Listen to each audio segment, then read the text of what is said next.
Parce que si tu casses brusquement les choses, ça peut causer plus de mal que de bien. Et les médecins vous le diront. 1 Corinthiens, chapitre 10, verset 31, la Bible dit, « Soit donc que vous mangez, soit que vous buviez, et quoi que vous fassiez, faites tout pour la gloire de Dieu. » J'aime bien ça.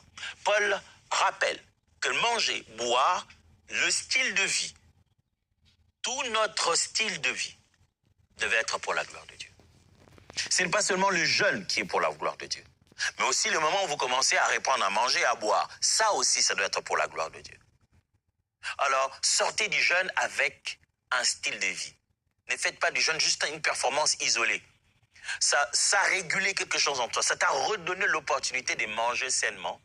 Ça t'a redonné l'opportunité de réutiliser les réseaux sociaux de façon équilibrée. Si tu abandonnes des réseaux sociaux, tu abandonnes un rythme de télé, tu abandonnes un rythme de vie, ça te donne l'opportunité de rééquilibrer l'usage de ces choses-là. Proverbe 83.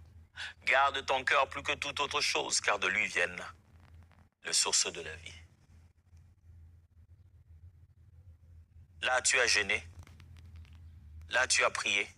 C'est pas seulement que tu as exprimé ta compassion, ton cœur a été affecté, tu as montré, je n'ai pas cessé de le dire, que tu as montré envers les autres ce que tu attends que Dieu prenne sur ta vie. Tu as pris ce qu'on appelle la compassion active.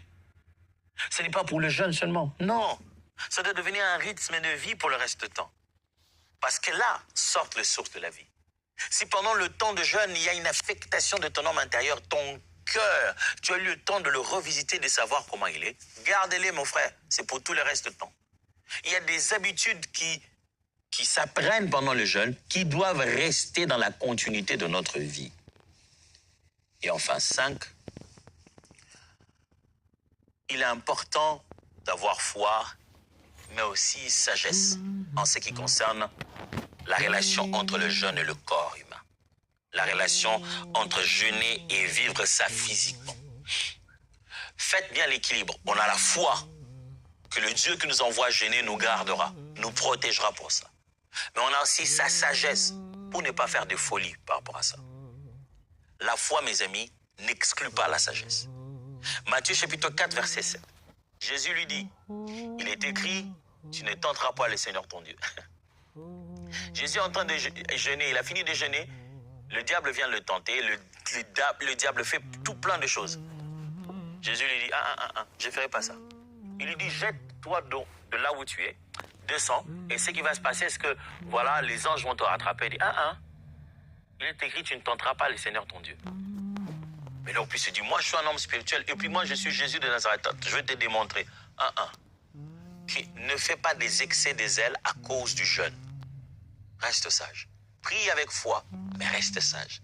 Beaucoup d'enfants de Dieu ont perdu la bataille spirituelle à cause de ce sentiment qui vient avec le jeûne. Cette impression de « je suis un super homme, je jeûne ». Et c'est vrai que quand tu jeûnes, tout ce qui se passe physiologiquement, biologiquement, toi, ça va même psychologiquement. Tu as cette sensation de te sentir mieux dans ta peau, de te sentir à 100%.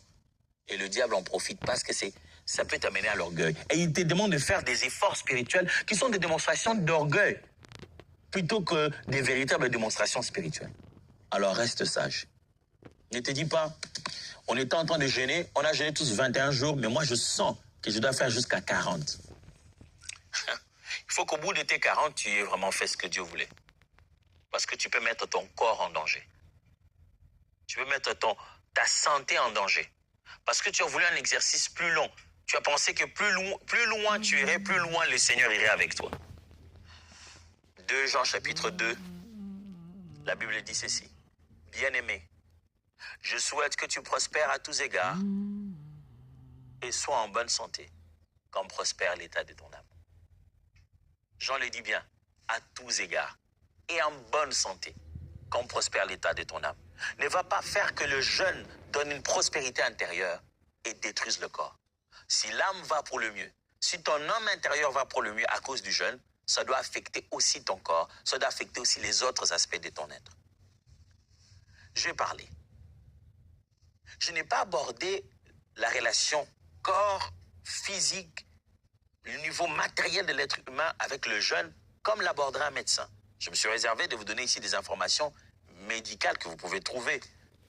Je préférais plutôt faire un mélange vraiment de la dimension très théologique et de la dimension continuelle du jeûne. Vous avez jeûné, tenez compte du temple du Saint-Esprit, vous devez l'honorer. Vous avez jeûné, mais c'est pour vous faire commencer une habitude physique. Vous avez jeûné, soyez sages, ne faites pas des excès inutiles dans le jeûne.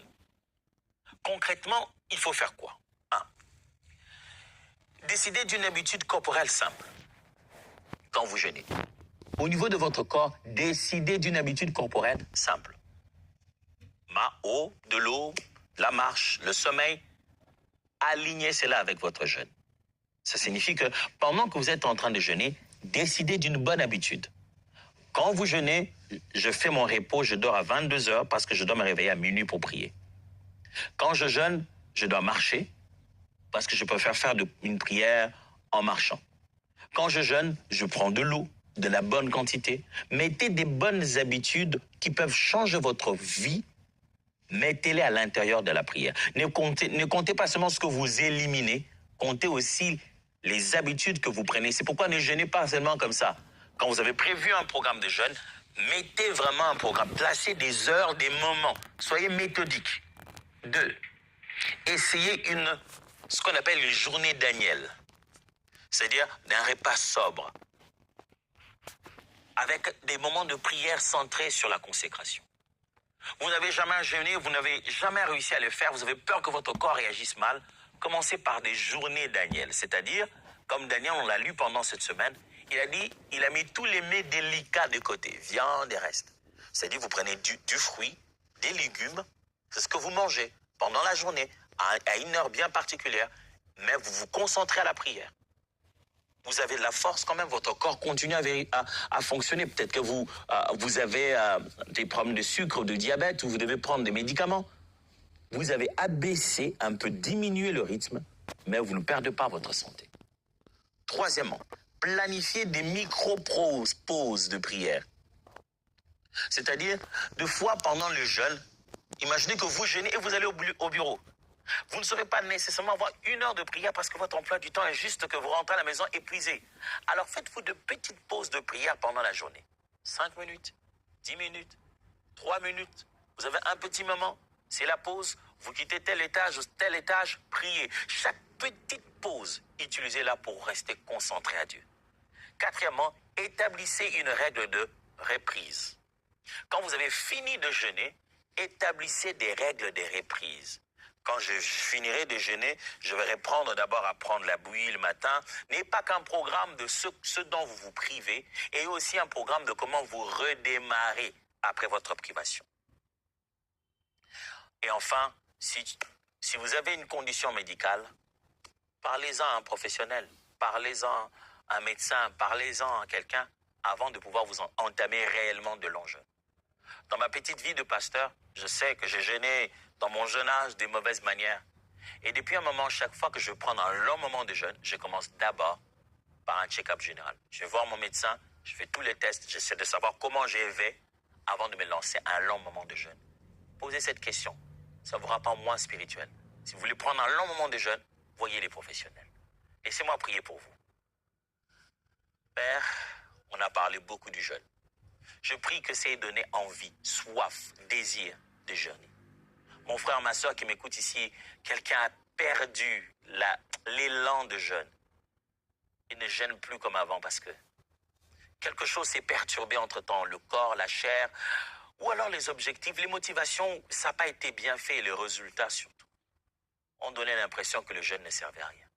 Mais je prie que les sentinelles soient restaurées à chercher Dieu dans la prière et que le jeûne devienne un exercice aimé et surtout pratiqué de la manière la plus biblique. Au nom puissant de Jésus. Amen. À la semaine prochaine, Dieu vous bénisse.